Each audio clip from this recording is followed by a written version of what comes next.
ځینې خلک په نړۍ کې اتلان سي خو نور نمره کې پاتې سي.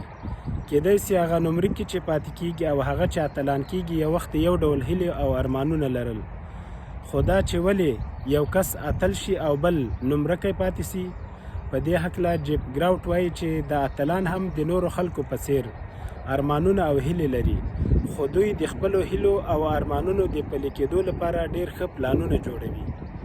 جیف ګراوټ چې دی نړیوال ویناوال، مبلغ او سلاکار دی او هم د خلکو چار چلند څاري. د له ډیرو داسې خلکو سره چې د پوهې ډګر کې، سیاست ډګر کې یا د سیالیو په ډګر کې نړیوال نوم ګټلی، مرکې ورسره کړي.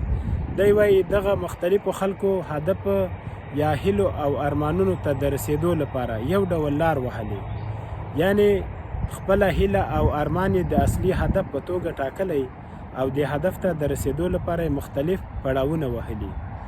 جیف ګراوټ د برتانیا د دوو اتلو لامبوزنو مثال راخلي.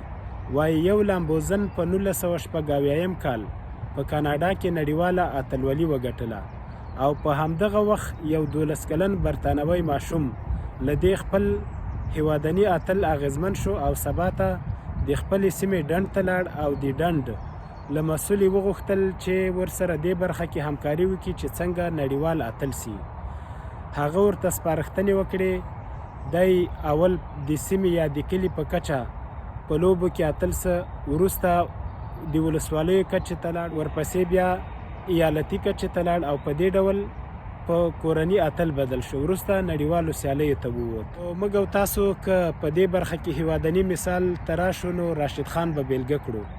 دی اوس یو ډول د افغانانو لپاره په کرکټ کې نړیوال اتل دی.